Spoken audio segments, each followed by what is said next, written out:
So hello and welcome to all of you guys on my YouTube channel walk for SSC. So guys आज मैं आपके लिए लेकर के आया हूँ आरआरबी एनटीपीसी सीरीज नंबर 5। इससे पहले हमने आरआरबी एनटीपीसी के लिए 4 सीरीज अपलोड कर दी है। आई होप कि आपने वो सभी ने देख ली होगी। चलिए आज जो मैं आपके लिए लेकर के आया हूँ वो है मैथ्स के कुछ इंपॉर्टेंट क्वेश्चंस हैं। ठीक है, तो मैथ्स पर आज हम थोड़ा अच्छे से डिस्कशन करने वाले हैं, जो कि वो प्रीवियस ईयर पेपर में आए हुए कुछ क्वेश्चंस हैं उनको हम देखेंगे। काफ़ी ईजी तरीके से मैं आपको यहाँ करवाने वाला हूँ। ठीक है, और अगर आपने अभी तक मेरे चैनल को सब्सक्राइब नहीं किया है तो सब्सक्राइब कीजिए वॉक फॉर एसएससी को, है ना, और शेयर करना ना भूलिए। और अगर आप जुड़ना चाहते हैं हमारे अनअकैडमी लर्निंग ऐप से तो आप जुड़ सकते हैं। रवि कुमार के नाम से अनअकैडमी पे मैं हूँ, वहाँ पे आप जाकर के फॉलो कर सकते हैं। वहाँ कुछ मेरी फ्री वीडियोज़ हैं, उन्हें भी आप देख सकते हैं। उसके लिए आपको कुछ पे करने की ज़रूरत नहीं है। अगर आप इंग्लिश के लिए क्विजेस चाहते हैं, पीडीएफ प्लस नोट्स वगैरह अगर चाहते हैं तो आपको अभी फॉलो करना होगा हमें। इंस्टाग्राम की आईडी है रवि लाइव्स गुड, तो इस पे हमें आप फॉलो कर सकते हैं। उसके बाद अगर आपको फेसबुक पेज पर आपको फॉलो करना है तो आप फॉलो कर सकते हैं ravilivesgood@gmail.com पर। ठीक है, तो इन पे सब चीज़ें आपको प्रोवाइड कर दी जाएगी। और अगर अनअकैडमी पे आप कोई भी सिलेबस मतलब कोर्स परचेज करते हैं तो आपको 10% ऑफ मतलब डिस्काउंट मिल जाने वाला है। कब? अगर एक रेफरल कोड डालेंगे आप, गेट सक्सेस पॉइंट है, तो देखिए गेट सक्सेस पॉइंट हमारा रेफरल कोड है।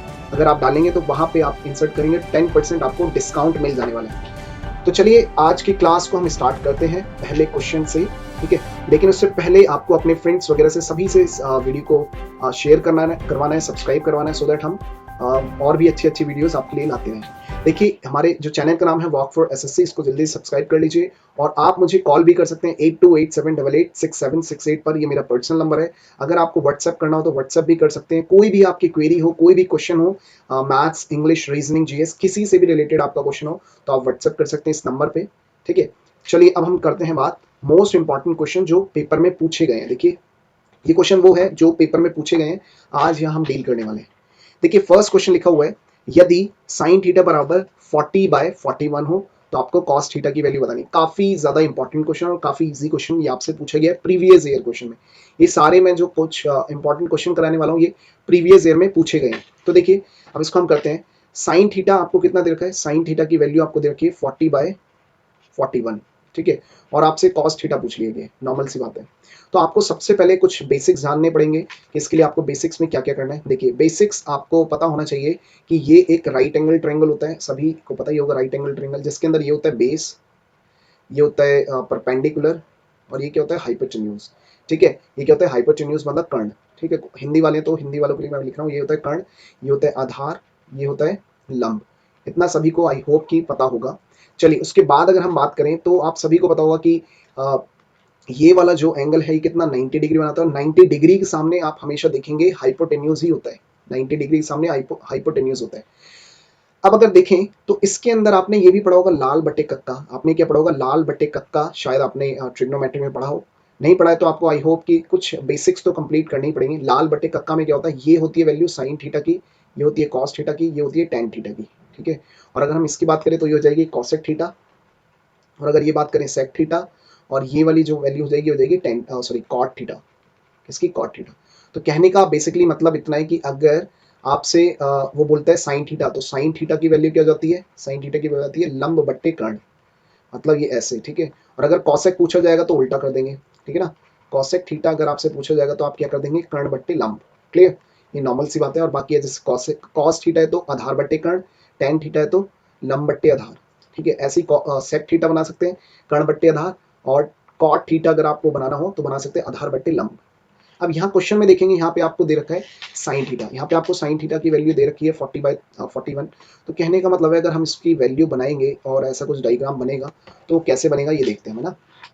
अगर ये ऐसे बनेगा तो साइन थीटा क्या हो जाता है? आपका लंब बट्टे कर्ण। ठीक है, तो लंब क्या है? यहाँ पे ये है लंब, और कर्ण ये है। तो इसका मतलब अगर ये 40 दिया हुआ है तो ये 41 रहा होगा। ये देखिए ना, लंब बट्टे कर्ण, तो नीचे है कर्ण, कर्ण ये है 41।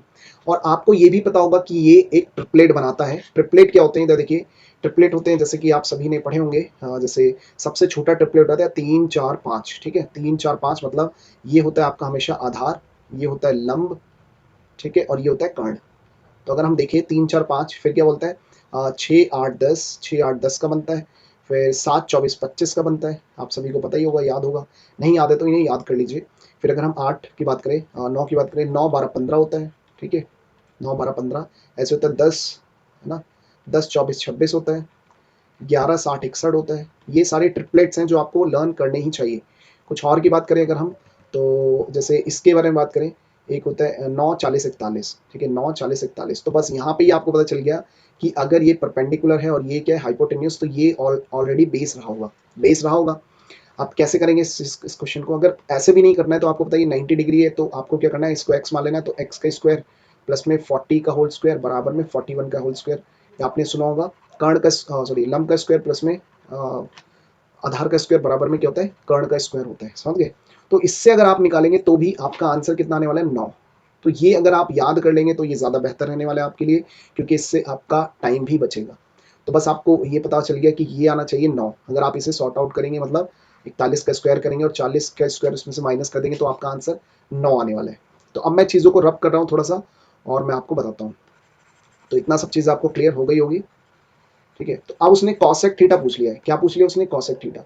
तो भाई कॉसेक थीटा अगर हम वैल्यू निकालें, क्या कॉसेक थीटा, तो कॉसेक थीटा क्या हो जाता है? अभी इधर देखिए लाल बट्टे कक्का के हिसाब से कॉसेक थीटा क्या होता है, ये हो जाता है ना लंब बट्टे आधार, सॉरी आधार बट्टे कर्ण, सॉरी क्या हो जाता है, आधार बट्टे कर्ण। तो बस अब हम इसमें वैल्यू पुट कर देंगे। आधार आपका है इधर देखिए 9, ये रहा ना बेस, बेस को बोलते हैं आधार, कर्ण कितना हो जाएगा 41। तो 9 बट्टे 41 इस क्वेश्चन का आंसर है। तो ये C option is your right answer, ठीक है। तो ये कुछ मतलब ट्रिपलेट्स हैं, इन्हें लर्न कर लेना। 3 4 5 5 12 13 6 8 10 8 15 17 9 4 41 है ना, 9 12 15 9 4 41 तो बता ही दिए। 10 24 26 11 60 61 12 35 37 बहुत सारे हैं, लेकिन इतना तो आपको याद होना ही चाहिए, ठीक है। तो आई होप कि इस क्वेश्चन को आप समझ चुके होंगे। यहाँ कॉस, अब यहाँ कुछ भी पूछ ले, कॉस थीटा पूछ ले है ना, कॉसेक थीटा पूछ ले, सेक थीटा पूछ ले, तो आपको लाल बट्टे कक्का से इसको सॉल्व कर देना है। चलिए आगे बढ़ते हैं, नेक्स्ट क्वेश्चन लेते हैं। नेक्स्ट क्वेश्चन कुछ इस तरह से है कि एक व्यक्ति नाव से 16 किलोमीटर की दूरी अनुप्रवाह में 2 घंटे में तय करता है और उतने ही समय में आधी दूरी को प्रतिवाह में तय करता है। तो धारा की गति क्या है? ये कह रहा है एक अपस्ट्रीम है और एक डाउनस्ट्रीम है ना, एक अपस्ट्रीम है एक डाउनस्ट्रीम है। तो अगर हम बात करें, तो अगर बोट प्लस स्ट्रीम की बात की जाए, तो वो कितना देखा है कि 16 किलोमीटर कितने 2 घंटे में तय करता है ना, 2 घंटे में। तो ये स्पीड कितनी हो गई उनकी आपको पता ही है, काटेंगे तो 8 kilometre per hour, 8 kilometre per hour हो गई, ये हो गई फर्स्ट कंडीशन। सेकंड वो बोल रहे हैं, मतलब आपको पता ही है कि बोट जैसे ये है ना स्ट्रीम है और यहाँ पे है एक बोट, सॉरी ये बोट अगर चल रही है ऐसे, ठीक है, और इसी में एक नाव चल रही है, एक नाव चल रही है उसी के है ना मतलब साथ साथ। तो आपको पता है कि जब बोट चल रही है इस साइड में और स्ट्रीम भी चल रही है, तो बोट और स्ट्रीम की जो स्पीड है वो काउंट हो जाती है, ऐड हो जाती है। क्योंकि भाई अगर बोट की जो भी आपकी स्पीड है और स्ट्रीम की दोनों काउंट होकर बहुत तेजी से चलेगी ना, तो इसलिए बी प्लस एस किया हमने। बी मीन्स बोट और एस मीन स्ट्रीम, ठीक है। तो ये बात याद रखनी है। दूसरा पॉइंट बोला है B minus S, B minus S मतलब प्रतिवाह। भाई कि भाई ऐसे मतलब रिवर है, रिवर चल रही है और आपकी नाव पीछे ऐसे आ रही है, पीछे ऐसे आ रही है। तो आपका क्या होगा कि भाई जो आपकी नाव की स्पीड है और स्ट्रीम तो ऐसे जा रही है और आपकी नाव ऐसे जा रही है, तो कहने का मतलब है दोनों माइनस हो जाएगा। उसे थोड़ी सी मेहनत करनी पड़ेगी आपकी बोट को, है ना, स्ट्रीम की स्पीड को पार करके जाना पड़ेगा। तो यहाँ ये बोल रहा है कि बी माइनस में जो ऐसे उतने ही समय में आधी दूरी, आधी मतलब पहले अगर 16 थी तो अब कितनी रह जाएगी 8, और उतने ही समय में, पहले समय कितना लग रहा था 2 घंटे, तो 2 घंटे में ही कर दो आप, कितना बन गया 4 kilometre per hour, 4 kilometre per hour. ये आपका ये आ गया। अभी आंसर नहीं आया, आंसर अब आएगा कि अगर हम फर्स्ट कंडीशन को देखें बी प्लस एस बराबर कितना है आपका 8 किलोमीटर पर आवर, और सेकंड है बी माइनस एस जो कि कितना है 4 किलोमीटर पर आवर, ठीक है। तो इसको अगर हम काटेंगे तो आपको बताया ये प्लस माइनस कर जाता है, तो यहाँ बचेगा 2b जो कि 8 4 12 हो जाएगा, और b की वैल्यू कितनी आ जाएगी 12/2, 6 किलोमीटर पर आवर, ठीक है। लेकिन उसमें क्वेश्चन क्या पूछा है उसने, धारा, धारा मतलब स्ट्रीम, स्ट्रीम की स्पीड पूछी है।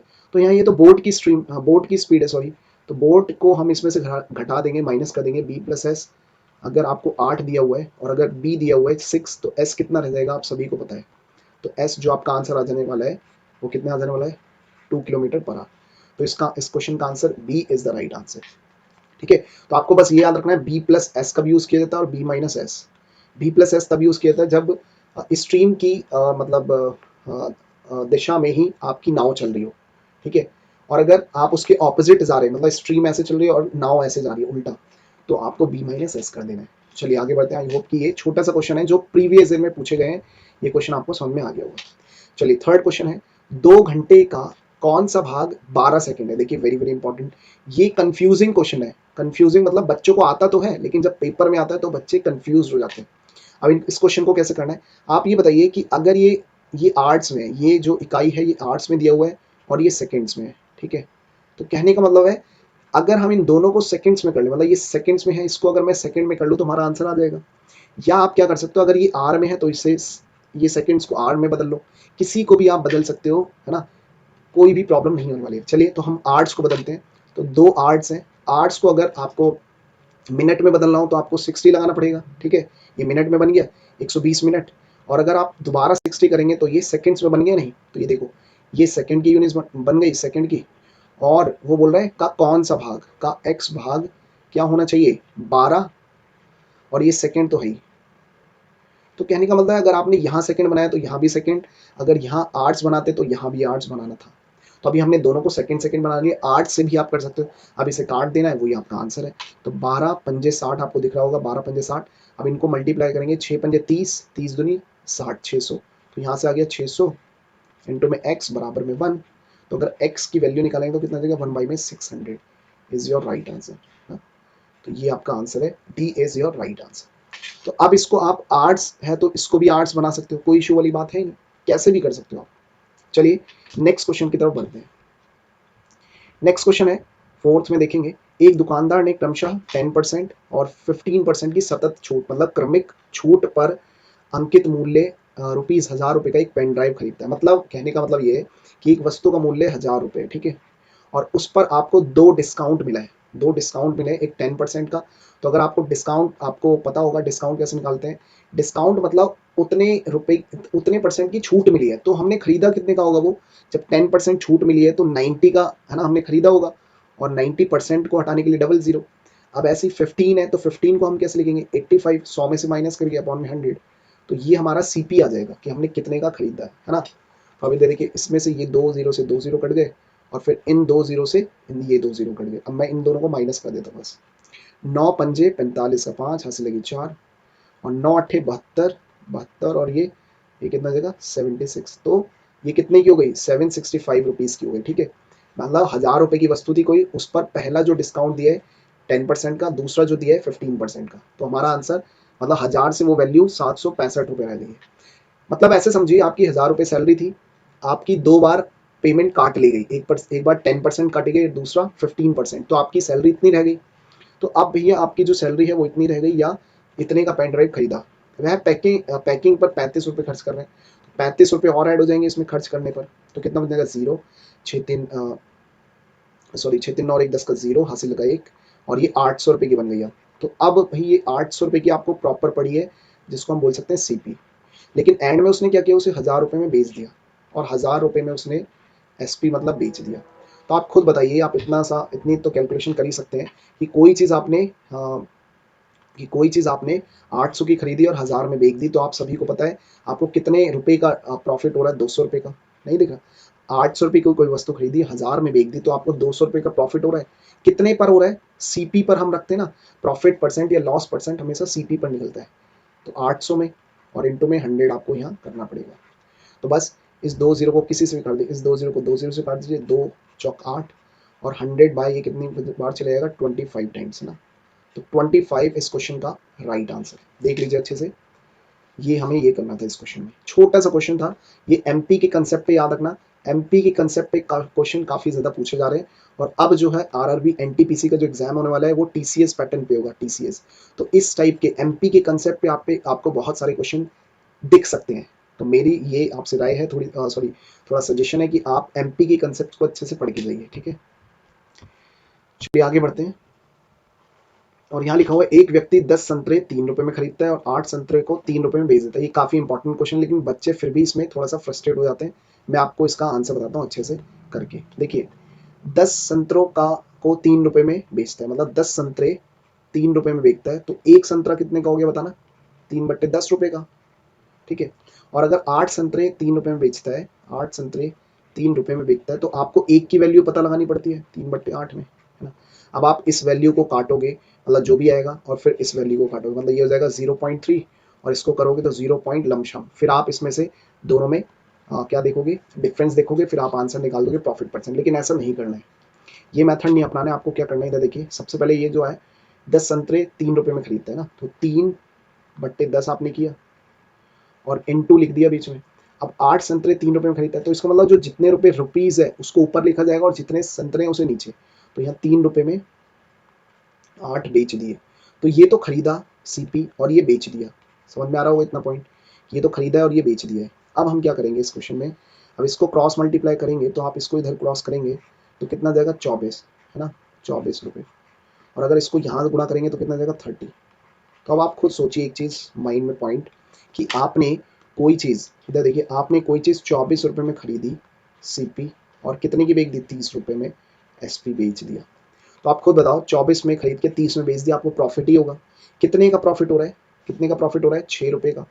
6 रुपये का प्रॉफिट नहीं हो रहा है, 24 6 30, लेकिन किस पे हो रहा है, सीपी पर। दोबारा वही सीपी का कंसेप्ट लगा है कि प्रॉफिट परसेंट हमेशा किस पे निकाला जाता है, सीपी पर।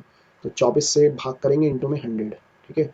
तो अगर इसको करेंगे तो 6 चौक 24 कर दिया और 4 25 चौक को 100, तो इसका भी आंसर कितना हो जाएगा, 25% इसका राइट आंसर होगा। तो बस इस कंसेप्ट को आप याद रखो कि ऊपर आएगा रुपीज, नीचे आएगा क्वांटिटी, और इनको आपस में रुपीज इंटू में क्वांटिटी करके मल्टीप्लाई कर देना है। चलिए नेक्स्ट क्वेश्चन की तरफ बढ़ते हैं।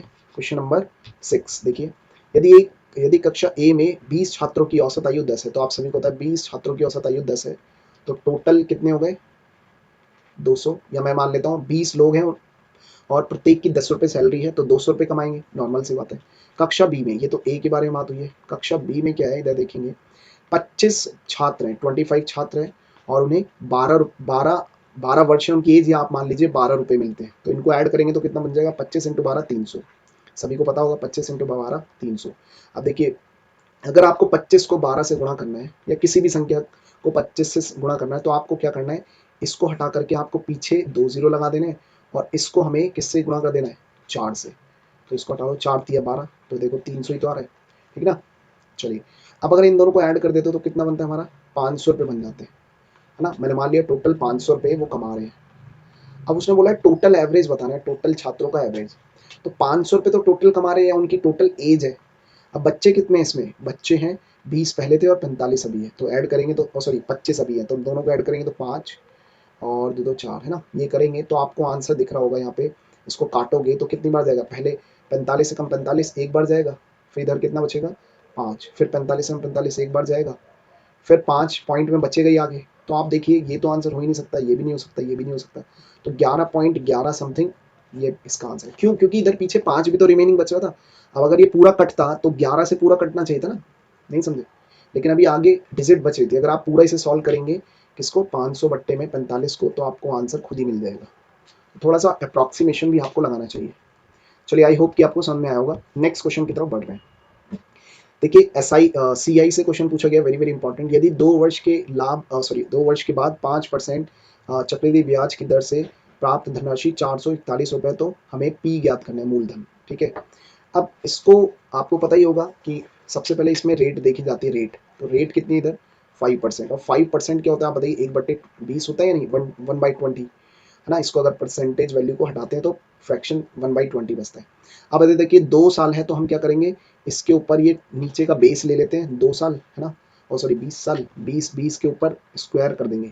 अगर 3 साल का पूछा था तो 3 कर देते, 4 पूछा था तो 4। तो अब इसको करेंगे तो कितना हो जाएगा 400। तो ये हम लेट कर लेते हैं कि ये हमारा पी है, ये हमारा क्या है, पी है, ये हमने लेट कर लिया। अब इसके बाद क्या करेंगे हम, इसके बाद हमें ऐसे 2 सर्कल बनाने होते हैं, एक यहाँ अमाउंट लिखना पड़ेगा और एक यहाँ अमाउंट लिखना पड़ेगा। तो अगर 400 पर अगर मैं 5% से मतलब 1/20 अगर लगाऊं, 1/20 जो कि रेट है इसकी, तो कितना हो जाएगा आप बताइए, 20 रुपीज़ हो जाएगा या नहीं। 400 को अगर 1/20 से भाग दोगे तो 20 नहीं आ जाएगा, ऐसे यहाँ भी 20 आ जाएगा। अब अगले साल जो लगेगा वो भी 1/20 पर ही तो लगेगा, तो इसको कट कर देंगे तो एक ही तो बनेगा, समझ गए। अब आप सभी को पता होगा कि आपको पी और ये जितना भी सी आई है, ये पूरा सी आई है, इसको ऐड करने पर आपका क्या बनता है, धनराशि, पूरा अमाउंट बनता है। अमाउंट का मैं फॉर्मूला लिख देता हूँ, सी आई प्लस में पी। तो आपको पता है सी आई ये तीनों मिलकर के बनाते हैं, देखिए सी आई ये तीनों मिलकर के बनाते हैं, 1 2 3, तो 20 20 40 और 1 41, तो सी आई तो हो गया 41 रुपये, प्लस पी कितना है, पी आपको यहाँ दे रखा है 400, ठीक है, कितना देखा है 400, तो कितना हो जाएगा टोटल 441। और क्वेश्चन में 441 की वैल्यू कितनी दे रखी है, क्वेश्चन में 441 यूनिट, अगर देखो 441 ही दे रखी है ना, तो एक यूनिट कितने के हो गया बराबर, एक के, एक यूनिट एक के तो बराबर हो गया, इसके नीचे ले आएंगे जब तो पूरा कट जाएगा, एक ही आ जाएगा। अब आपको निकालना क्या है, उसका पी निकालना है, तो पी ये हमने लेट किया था ना, तो बस 400 यूनिट किसके बराबर हो जाएगा, 400 यूनिट किसके बराबर हो जाएगा, आपका आंसर होना चाहिए 400 के, सॉरी, तो जो आपका आंसर होना चाहिए वो first answer is your right answer. जैसे कि एक यूनिट बराबर अगर एक के है तो 400 यूनिट बराबर किसके हैं, तो x बराबर 400 ही तो होगा, समझ में आया। और ये मेथड सबसे इफेक्टिव मेथड है। इसी के साथ मैं कुछ इसका इंपॉर्टेंट और भी बता देता हूँ आपको, देखिए थोड़ा सा मैं इंपॉर्टेंट चीज़ें और बता देता हूँ कि इसके अंदर ज़्यादातर 2 साल का CI और SI का डिफरेंस पूछा जाता है ना, मैं उसको बता देता हूँ आपको, जस्ट वेट फॉर भाई।